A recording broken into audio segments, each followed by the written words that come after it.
Padre, del Hijo y del Espíritu Santo. Amén. Amados hermanos en nuestro Señor Jesucristo, nos encontramos en el domingo 12º, después de Pentecostés,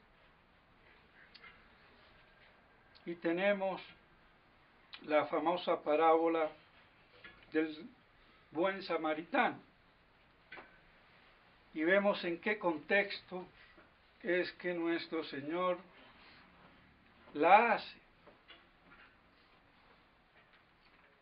Les dice: bienaventurados vosotros que veis y oís los que otros quisieron oír y ver, como muchos profetas y reyes, evidentemente del Antiguo Testamento. ¿Y ver a quién? ¿Oír a quién? Al Verbo encarnado, a nuestro Señor, que estaba anunciada, predicha en el Antiguo Testamento. Todo el Antiguo Testamento giraba alrededor de ello. Y por eso muchos profetas y reyes desearon verlo, lo que ellos veían ahí. Porque hay que saber que siempre, absolutamente siempre fue necesario para salvarse, creer en la Trinidad y en la Encarnación. Y esto no lo digo yo, lo dice Santo Tomás de Aquino.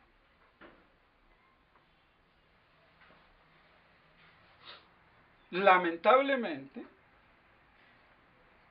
una teología desviada ha hecho clásico en las escuelas teológicas católicas creer que basta un Dios redentor, remunerador, proveedor. No, no basta. Eso no es la fe verdadera, ni del Antiguo ni del Nuevo Testamento. Y yo lo lamento porque hay gente de mucha categoría. Pero ¿qué vamos a hacer? Hasta el mismo padre Castellani, como buen jesuita, y los jesuitas, algo tenía que tener. Pues no. Ahora, ¿cómo se salvaban? Si evidentemente la Trinidad no la conocían, por lo menos el pueblo elegido, en su bajo estrato, porque en su alto estrato sí era conocido por los reyes y profetas que desearon ver lo que ven y no ven. Moisés, el rey David, Abraham. La diferencia está, y ya lo he dicho muchas veces, no es que no hubiera la revelación de la Santísima Trinidad, de la cual Santo Tomás, tomando el pasaje del Génesis, que dice, hagamos al hombre a imagen y semejanza nuestra, lo cita como una prueba de la revelación de la Santísima Trinidad. Pero no era explícito para todos. Entonces era explícito, conocido por los mayores, reyes, profetas, patriarcas, y el pueblo rudo creía en la Santísima Trinidad y en el Mesías que iba a venir, implícitamente en la fe de los mayores. Y digo implícitamente en cuanto a la encarnación, porque del Mesías siempre se habló explícitamente. Pues bien, entonces siempre fue necesaria. Y yo diría, es una herejía decir que basta la fe en un Dios providente, remunerador. Eso es naturalismo puro. ¿Y cómo es que los jesuitas y los dominicos y las escuelas y los teólogos hacen clásica una cosa que es herética y que rompe la unidad de la fe? Porque si la fe está basada en la Santísima Trinidad, ¿cómo es posible que yo diga que hubo un periodo largo, corto, mucho, poco, en que no se conocía y no era necesario para salvarse la Santísima Trinidad? ¿Y cómo voy a decir yo que es la misma fe de Abraham, la de Jacob y la de Isaac y la nuestra? Imposible. Ahora, ante ese adefesio lógico y teológico, vean cómo claudican los legisperitos, los teólogos, los doctores, y tienen que recibir palo, porque no se puede seguir predicando esa estupidez y esa herejía. Porque así entonces, muy fácil decir, con Francisquito o Panchito, che, como te guste, yo no creo en el Dios católico, creo en un Dios. No creo en el Dios de la Santísima Trinidad, creo en un Dios hereje.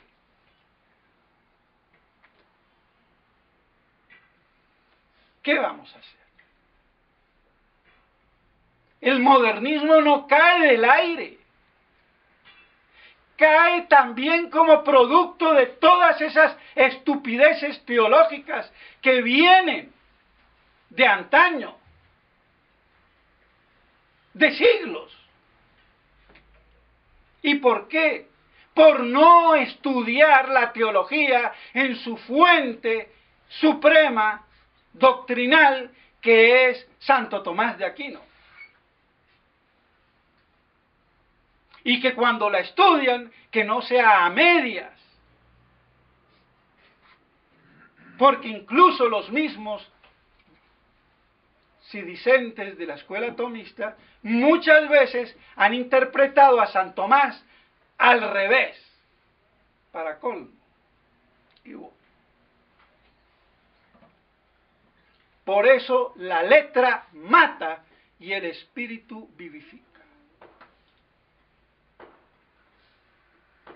Y vemos una vez más la consonancia y concordancia armónica que hay entre epístola y evangelio.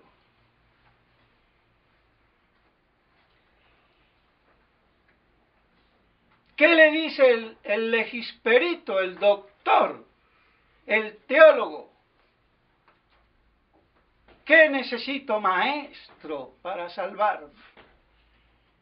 ¿Qué dice la ley? Amarás a tu Dios y a tu prójimo como a ti mismo, con toda el alma, la mente, el entendimiento, no sentimentalmente, emotiva o emocionalmente, con el entendimiento, la mente, la inteligencia, que conoce, y amando con la voluntad, amando esa verdad conocida, porque no se ama lo que no se conoce. Entonces, queda claro que el legisperito sabía el dedillo, sí, la letra. ¿Y quién es mi prójimo? Con esa aparente pregunta, borraba, eclipsaba o destruía la ley, el precepto.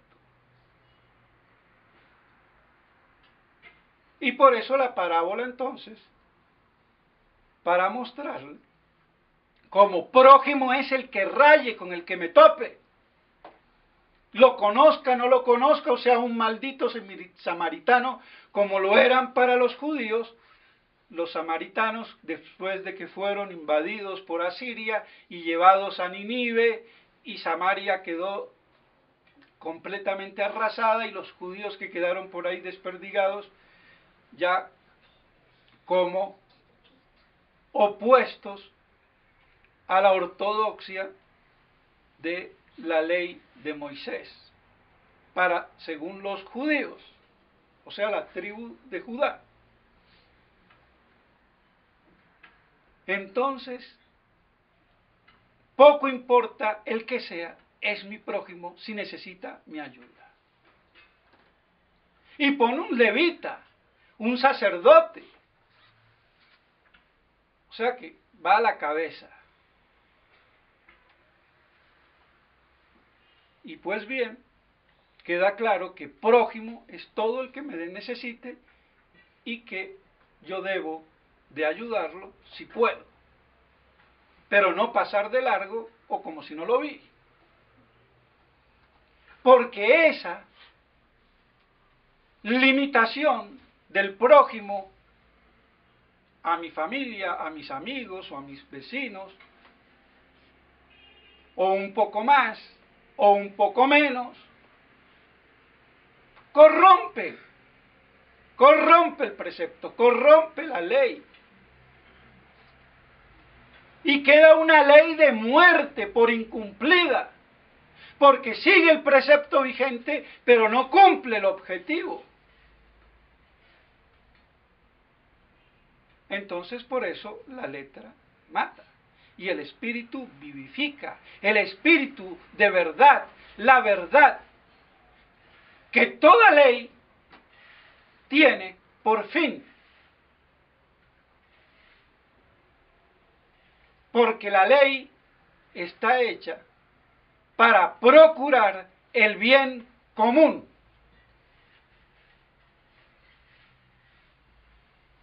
Y bien común y verdad se identifican trascendentalmente, si quieren, hablando filosóficamente. Entonces, queda claro que no solo el Antiguo Testamento, sin el Nuevo, la nueva alianza de gracia, y por eso da la justicia y la justificación, quedaría como letra que mata, como los mata a los judíos en su perfidia deicida. Es un hecho. No solamente en ese sentido, queda completamente inservible. ¿De qué le sirve a los judíos el Antiguo Testamento sin el Nuevo? Entonces, no solamente en ese sentido, no solamente en el sentido también de que en el Antiguo Testamento, si bien había la gracia, no había el ministerio de la gracia, porque los levitas, sacerdotes o lo que fueran, no causaban sacramentalmente ningún sacramento ni ninguna gracia, ni aún la circuncisión que daba la gracia, pero no la daba porque la causara, sino con ocasión de había la gracia. Y esa es otra de las diferencias. En el Nuevo Testamento, la nueva alianza, se crea, se produce la gracia por el ejercicio ministerial sacerdotal en los sacramentos que producen la gracia que significan. Porque en el Antiguo Testamento no había sacramentos. Habría, si quieren, sacramentales,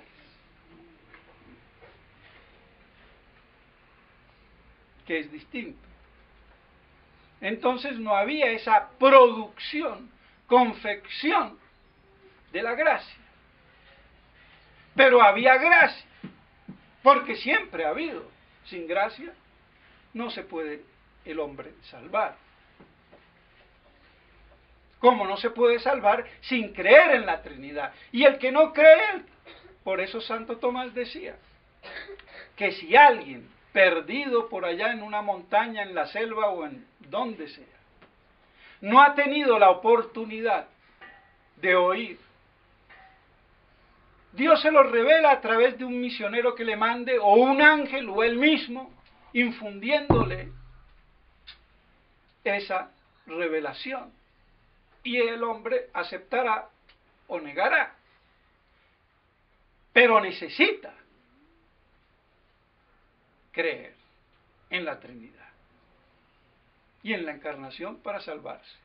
En el Antiguo Testamento, en la encarnación del Mesías que iba a venir, y después del Mesías que ya vino. Es toda la diferencia. Aunque de esto los teólogos, las escuelas y los curitas de la tradición, perdonan, heredan por mala formación teológica. Y esto lo digo no con el objetivo de ofender, sino para que entiendan y se les haga doctrina.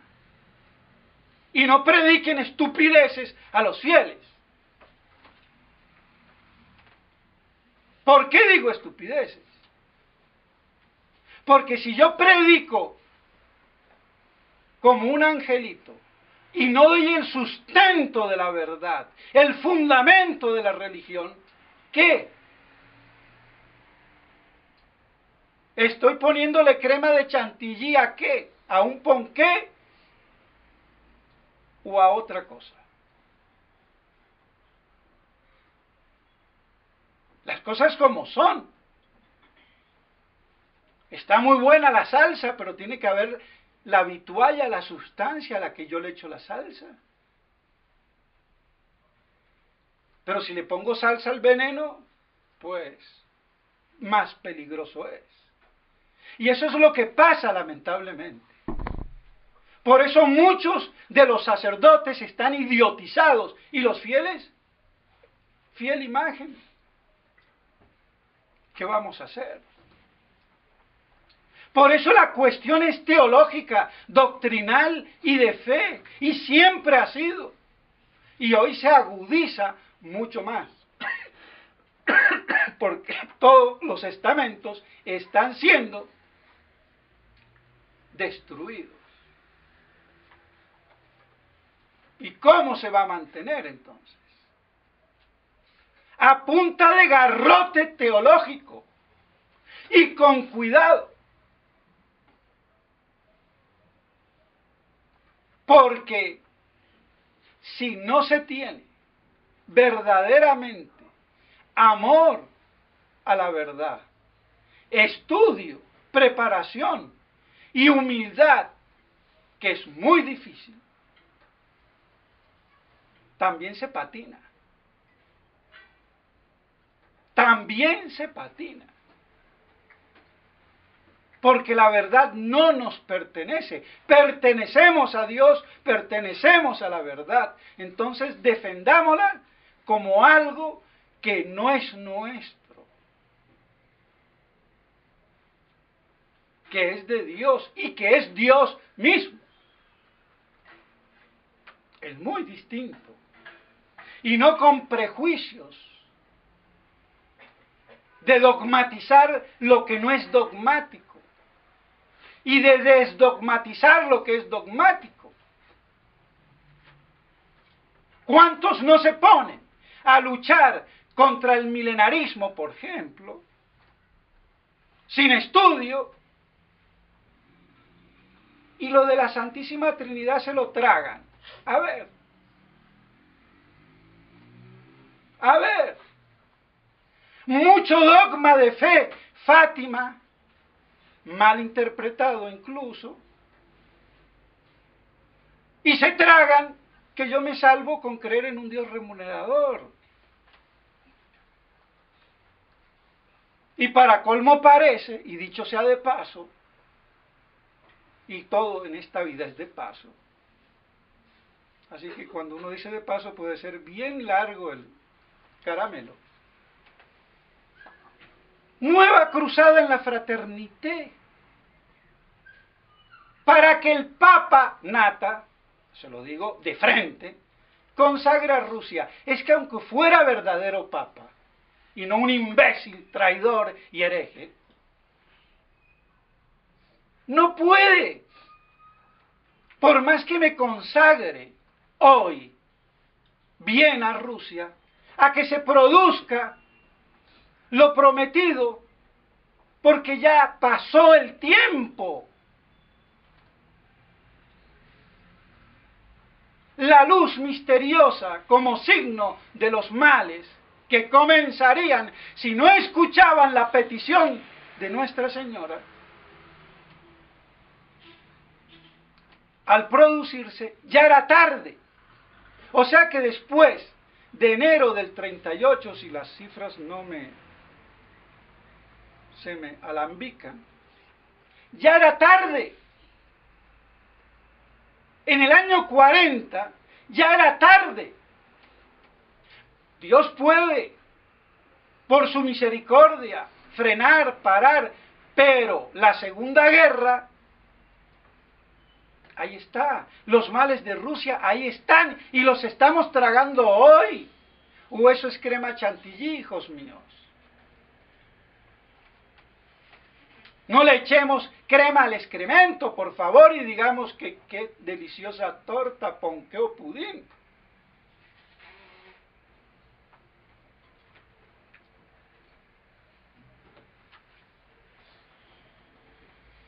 ¿Qué consagración de Rusia para evitar los males? Peor, si ya no es ni el problema ni Rusia, es el Vaticano apóstata. Eso es peor que Rusia comunista.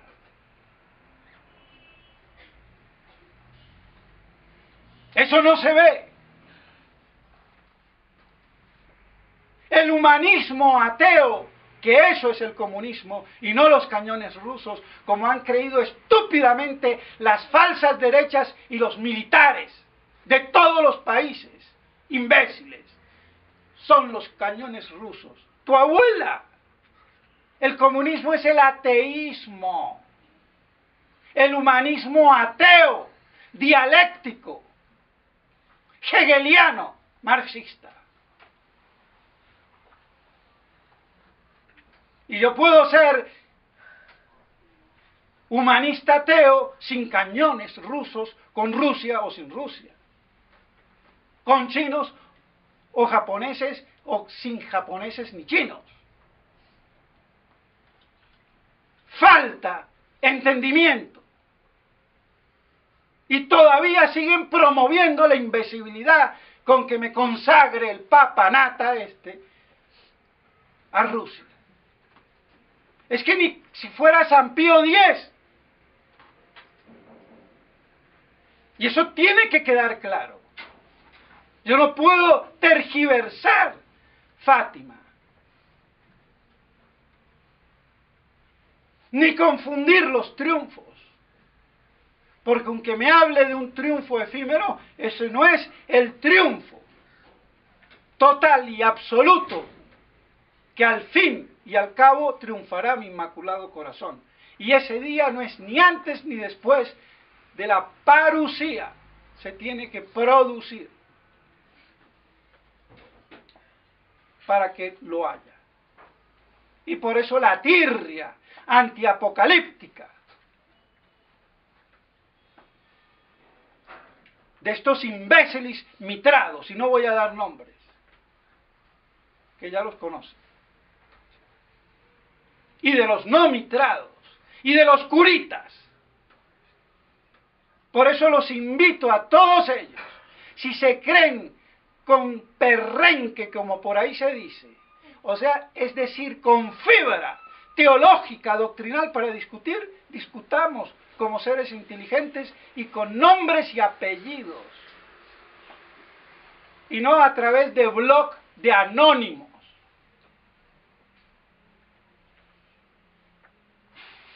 Porque no hay ni un solo teólogo detrás de esos blogs con caletre teológico. Así de claro. Entonces, mis estimados hermanos, volviendo al tema, La letra sin la verdad mata. La ley sin verdad, sin justicia, mata. Y vean que tanto mata que mataron a nuestro Señor.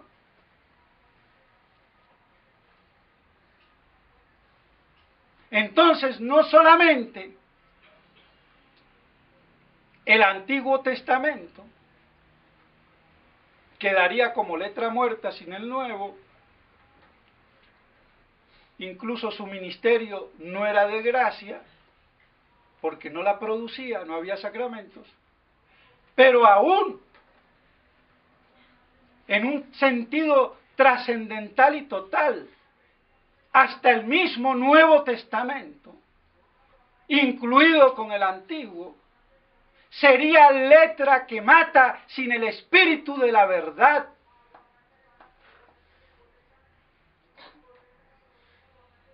Y los judíos pecaban porque no cumplían la ley. ¿Por qué? ¿Quién es mi prójimo? Se tiraban con una simple frase, típico del fariseísmo. Y ahora típico de la iglesia judaizada, que es la iglesia modernista, oficialmente hablando. La ley, excomunión, obediencia, jurisdicción, infalibilidad, jerarquía, derecho canónico, sin verdad y sin gracia.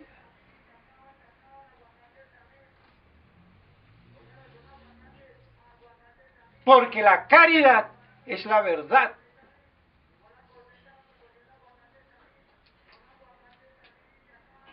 Así de claro. Y no una caridad falsificada.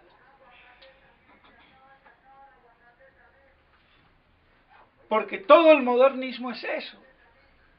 Es un fariseísmo puro. Humanamente hablando, muy bonito. Pero sin dogmas que dividan. Pero ellos sí se guardan los dogmas como la ley del embudo cuando les conviene. Entonces, ¿con qué derecho a mí me van a decir excomulgado o que estoy fuera de la iglesia, si son ellos los excomulgados y los que están fuera de la iglesia?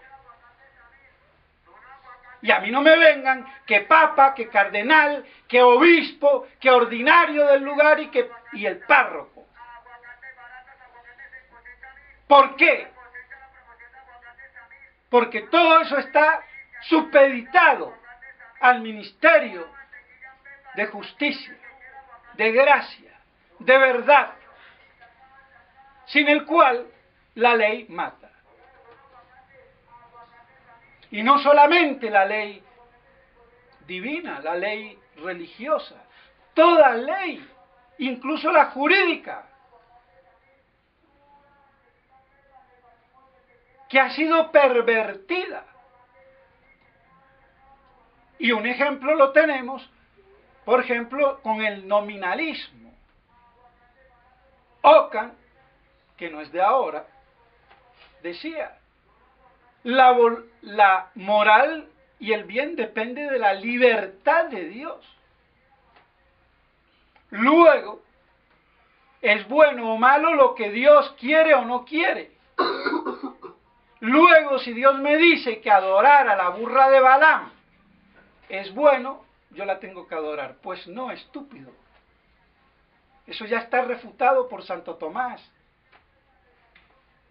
cuando dice que el que desconoce que todo lo que Dios hace está basado en la sabiduría divina, aunque lo haga con plena libertad, pero responde a un orden sapiencial de la sabiduría eterna, que hace las naturalezas concordes al fin.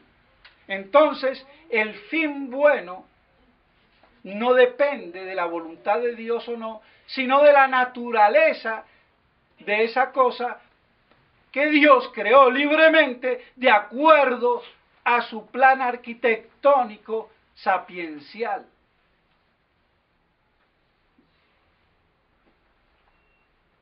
Y ese nominalismo se ha metido en todo. Y fue el que destruyó, dicho sea de paso también, la escolástica medieval, después de que Santo Tomás la había llevado a la cúspide.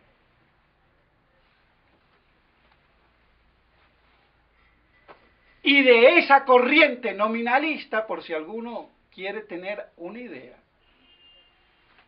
nace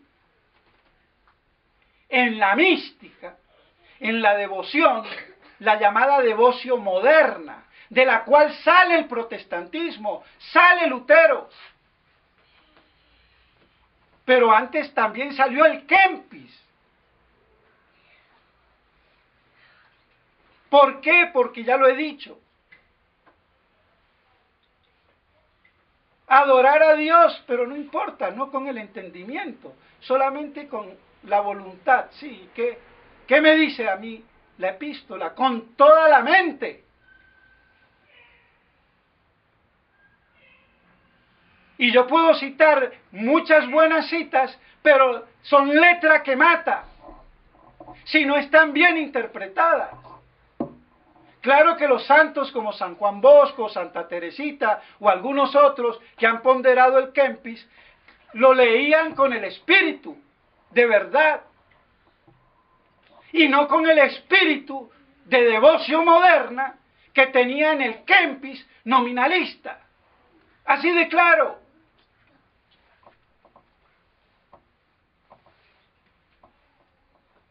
Pues bien, porque hasta la Biblia mata, como mata a los protestantes, mucha palabra de Dios y poca verdad.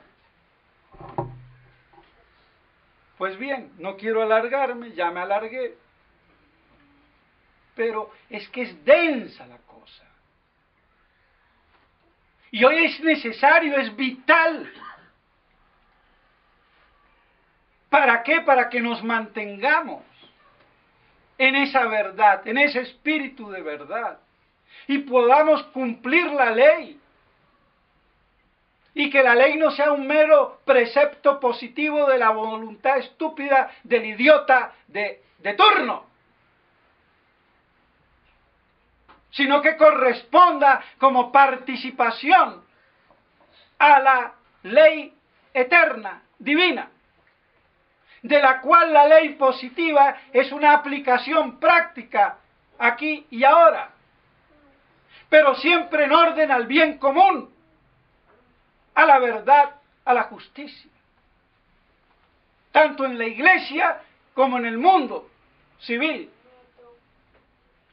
Pues bien, mis estimados hermanos, que esto nos sirva para que nosotros, con esta parábola del buen samaritano,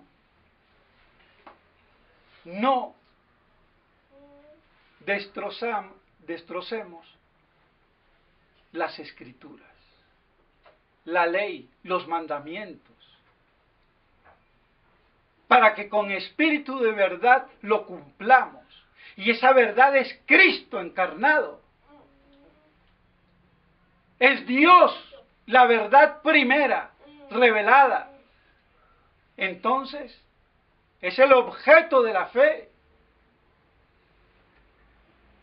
Y esto se compagina con lo que dije el domingo pasado. Pues bien, mis estimados hermanos, que esto nos sirva para consolidarnos en el espíritu de fe, en el espíritu de verdad, y así podamos cumplir la ley divina, la ley de la iglesia, y en definitiva, toda ley. Que esto nos ayude para que así, entonces, afianzados en la verdad, podamos perseverar en medio de este inmenso combate que aparentemente nos tendría que aplastar, pero por milagro ahí sobreviviremos. Y de eso se trata, de sobrevivir y mantenerse expectantes para que Dios apure sus días y así entonces podamos ser salvos. Porque de otro modo, más apocalíptico, el panorama no lo puede ser. Hasta los incrédulos ya lo tienen presente, con errores por supuesto. Entonces nosotros tengámoslo presente en la verdad, en el espíritu de verdad, y así adorar, amar y servir a Dios sobre todas las cosas. En nombre del Padre, del Hijo y del Espíritu Santo. Amén.